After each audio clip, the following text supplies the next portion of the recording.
What's going on, Science 10s? We're going to talk about significant digits today. So significant digits have to do with how much information is contained inside of a number. And I know that that is kind of confusing, but that's okay. We'll talk about it here in a little bit. So when we take any measurement in the real world, there will always be a little bit of error in that measurement. The only exception to this is when we count discrete values. So if we were in a classroom or something like that, we would be able to count how many people are in that classroom perfectly. That there would be absolutely no error. Everybody would be able to agree there's 36 people or there's 12 people or whatever in the room. Okay? But in most other measurements, especially in science, in most other measurements, there's a little bit of error in our measurement. And we'll talk about the length of this pencil as an example. So the pencil picture below is next to a ruler that's measuring in centimeters. So how long is the pencil? So we've got the pencil, and it's for the most part starting at 0. And so, okay, this is 1 centimeter, 2 centimeters, 3 centimeters, 4 centimeters. So we know that the pencil is somewhere between 3 and 4 centimeters long. So we'll write 3 dot. And then, okay, well, 3.1, 2, 3, 4, 5, 6, 7. We know it's in between 3.6 and 3.7. So we'll say 3.6. But is this pencil exactly 3.6 centimeters long? I'll just draw kind of a dotted line all the way down. Oh, that's terrible. Okay. So it looks like it's kind of ending almost halfway between 3.6 and 3.7. Now, you can't measure it, right? You can't accurately or precisely, I should say, measure the difference between where it's ending up, but we know it's in between 3.6 and 3.7. Well, what's kind of halfway between 3.6 and 3.7? 3.65? Maybe not 3.65, 3.66? Who knows? Okay? So you have to kind of make an estimate. You have to make a guess. And when we're in science, when we're measuring things, we will do this. Absolutely. We will measure in between these two graduations here. And we'll take an accurate or try and get as precise of a measurement as possible. And we'll say 3.66 centimeters. So in science, all the numbers that you see in a number are very well known. We can all agree this is in between 3 and 4 centimeters. So 3, yes. We can all agree this is in between 6 and 7 tenths of a centimeter. So the 6, yes. But maybe we won't all agree that this 6, this last digit, maybe we won't all agree that it's exactly 0.66 centimeters. Maybe somebody might say, oh, it's definitely 6.7, or maybe somebody might say it's 6.5. So we have to make an estimate. And this is what we mean by significant figures or significant digits. The 3 is significant because we know it for sure. The 6 is significant because we know it for sure. The second 6 is also significant because we're guessing it. But any values after this, any digits after this, we have no idea what it could be. We're not certain of them, so they are not significant. And we'll talk about that. Talk about kind of what that means here in a little bit. Our measuring device isn't perfect, and so it can't precisely measure this pencil. The only way we can measure this pencil is by using the units of the measuring device and estimating one additional decimal place. That's what we did. Some devices are more precise than others. They have more precision. So we're going to measure this eraser with these two rulers. And if this is the end of the eraser, well, okay, I'm not great at drawing. I can't draw straight lines very well. But here, it looks like the eraser is, well, it's in between 1, no, it goes all the way to 2. So it's in between 2 and 3, so 2 point something. Now, it looks like it's partway in between 1, 2, 3, and 4. So in between 3 and 4. So 2.3 for sure. Whoops. This is 2.3 for sure.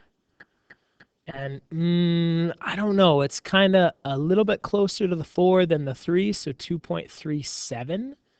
So we know this for sure. We know this for sure. And we're guessing on this. And then everything after that, we can't say. I couldn't say this is 2.376 centimeters because we have no idea what that last digit is. Okay, let's use the blue ruler, ruler A. And so, yeah, it's definitely between 2 and 3, but we don't have any information other than that. It's definitely between 2 and 3, so 2 point something.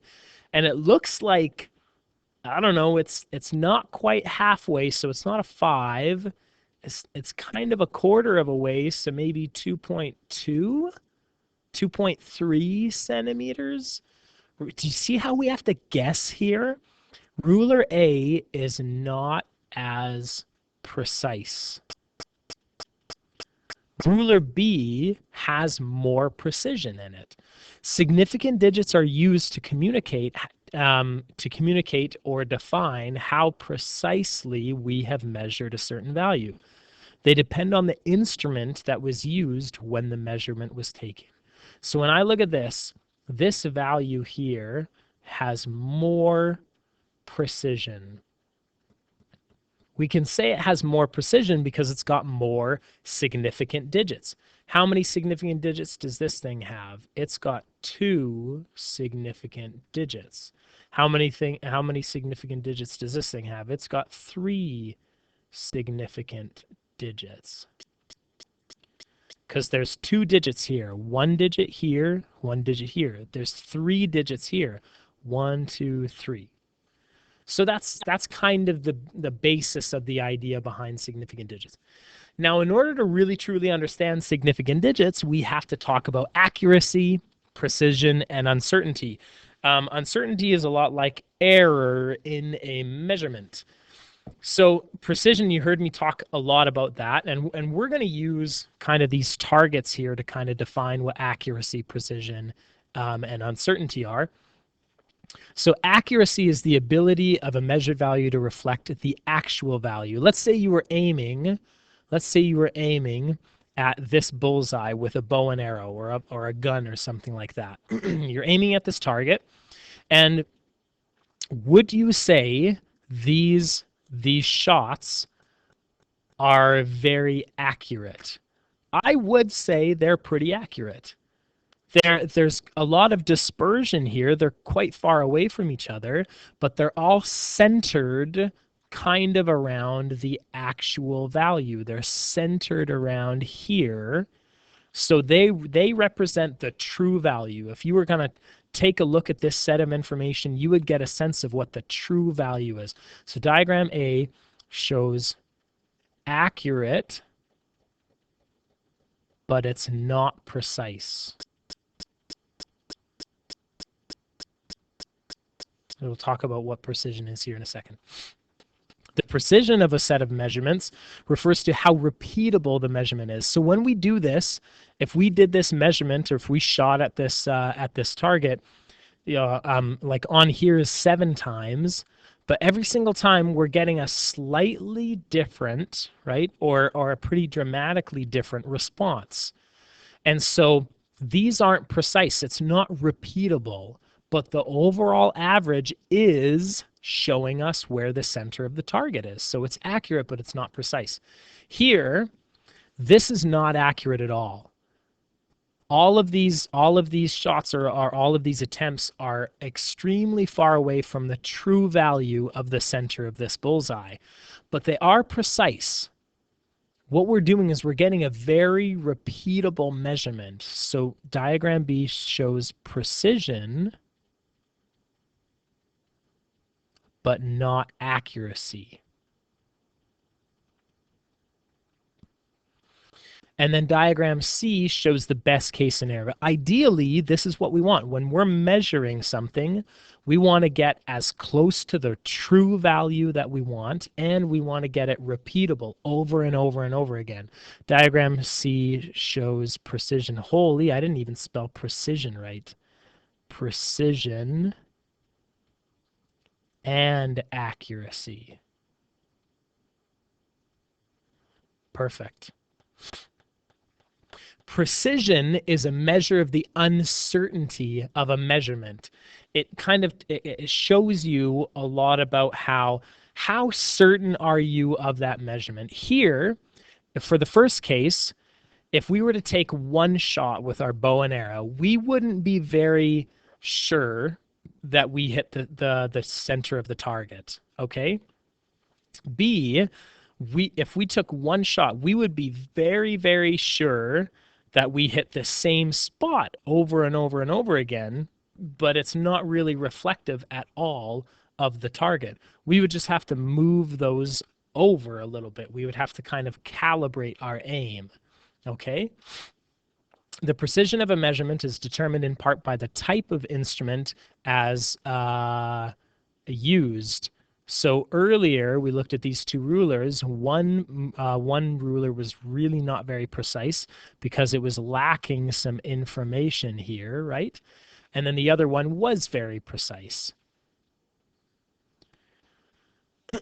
For example, a balance scale that measures mass to 0.01 grams allows for more precision than that of one that measures 0.1 grams.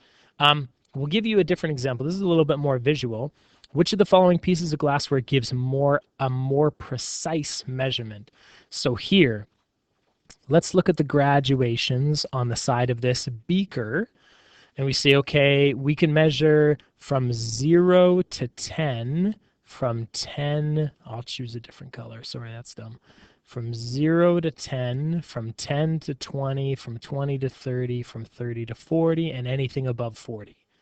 Okay, so if we were to look at this value of how much liquid is in our beaker, it's kind of it's between 20 and 30 for sure. So it's 20 something, and it's a little bit less than half. So I don't know, let's say 24 milliliters, right? The 2 for sure we know. The 4, we're not quite sure about, but we think that's what it is. When we go over here, it's a different volume of water now, but let's take a look at this. Okay, 5, and then I don't know if you can see, but each milliliter has its own graduation. So 20, 21, 22, 23, 24, 25, 26, 27, 28, 29, 30. Whoops, sorry. That's not ones. Sorry. Those are halves. Anyways, so 20, 21, 22, 23, 24, 25. I don't know if when we look at the meniscus, the bottom of this, when we look at the meniscus of this water, it looks like it's between 20, 21, 22, 23, 22, and 23, and it's very close to 23. So 22.9 milliliters, right? We can all agree, I'll just erase some of this. We can all agree, we should all be able to agree that this is between 21, 22, and 22. So between 22 and 23. That's where the meniscus is. It's really close to 23. So it's 20 for sure, 22 for sure. And we know that it's really close to 23, but we don't know exactly how close it is to 23. So there's a little bit of uncertainty in that value. So which one of these has more precision? Well, 2 significant digits, 3 significant digits. This one, the graduated cylinder, has more precision. It's more precise. I don't know. Hopefully all of this is kind of making sense. Okay. There's an activity we would normally do in class, but what we're going to do is we're going to take a look at some of our significant digits. Now, oops, sorry about that. So rules for counting significant figures in a measurement. So if I gave you a number I want to make sure that you know how many significant digits are actually in that number. For example, let's take a look at the first one, 2.05. Now, what's the difference between me writing 2.05 and me writing 2.050? What's the difference between those two things? Do you know? The difference is in how we measured them. When I look at a number, every time I look at a number in science, the 2 means yes, we can all agree on the 2. The 0 means yes, we can all agree on the 0. The 5, because it's the very last it's the very last digit that's being represented, that represents a little bit of uncertainty. And so we don't actually know if that's a 5, but we're guessing that it's a 5. Could have been a 4, could have been a 6, but we guessed that it was a 5. Here, in this next number that I changed, we know, we can all agree that the 2 is a 2, the 0 is a 0, the 5 is a 5, but that last 0, we're guessing that that's a 0. It could have been a 1, or it could have been a 4-9. Do you know what I mean? But that's what we're guessing it is. It's an estimate. So when I say 2.05, how many significant digits are in here? 1, 2, 3, 3 significant digits. Now there's some very specific rules. The first non-zero digit you see is significant. And that's because I can rewrite this as 2.05 as 0 point or 0205 or 0 or 0000. All this means is this just means that there were no millions, no 100,000s, no 10,000s, no thousands, no hundreds, no tens, but there were 2 ones and there were 0 tenths and 5 hundredths. Hopefully that makes sense. There's no difference between me writing another 0 at the front, because yeah, I know there was not 10 million centimeters in this measurement. So me writing another 0 in front, that's not significant. It doesn't actually contain any information for me. The first non-zero digit, so anything 1 through 9 that you see is significant. Every digit after that is also significant. Remember, the last digit that is written is an estimate, right? That last digit we're estimating. Exact values that have no error. Remember, 12 people in a classroom, that has no error. It has infinite significant digits, right? How many people are in the classroom? Well, there's 12, but we can be sure, we know for sure there's 12.0 and 12.00 and 12.000000000, right? We can say if there's 12 people in a classroom, we know yes, all of these values are certain, and it goes on infinitely. There's an infinite number of significant digits. I know that seems kind of intense right now, but that's okay. Don't worry about it. So when I look at this, how many significant digits are here? Well, that first value is a 2, and anything after that counts. 2, 0, 5, 3 significant digits. Let's look at the next one. 15.06. The first digit is not a 0, so it counts, and anything after that counts. 4. Here, the 1 is not a 0, it counts. Anything after that, it counts. Keep going. 4 significant digits, 4 significant digits here. Yep. 5 significant digits. Because what we're saying when we say 12,000 kilometers or 12,000 is yes, we know we measured this to be a 1, we measured this to be a 2, we measured this to be a 0, this to be a 0, and this to be a 0. Okay? Here, the 0. Zeros out in front don't count because we know there's no 1s. But as soon as we get to a non-zero, any number 1 through 9, then it's significant. Yep. 3 significant digits. Here, the first digit is a 4. Good. Anything after that, good. Yep. So there's 6 significant digits. Here, 15 seconds, right? I haven't even really been looking at the units so far, but all of these things are things that we would measure for with a little bit of error.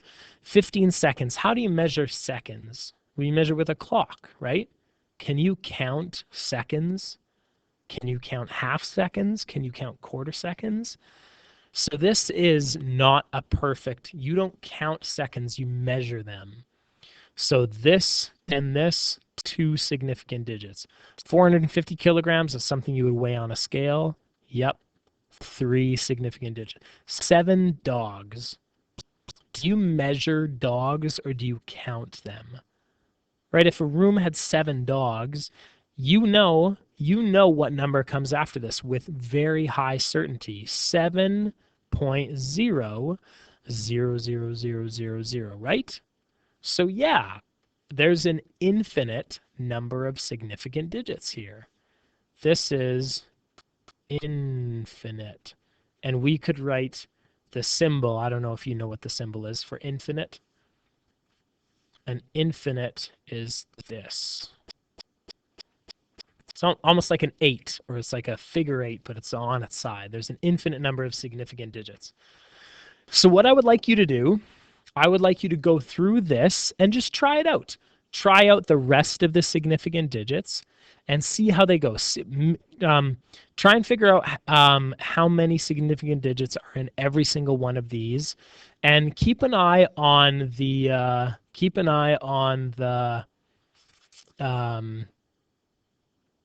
unit. Sorry, keep an eye on the unit that's being represented here, because that might be able to tell you a little bit about this. Okay. Let me know if you have any questions, and good luck. Have a great day.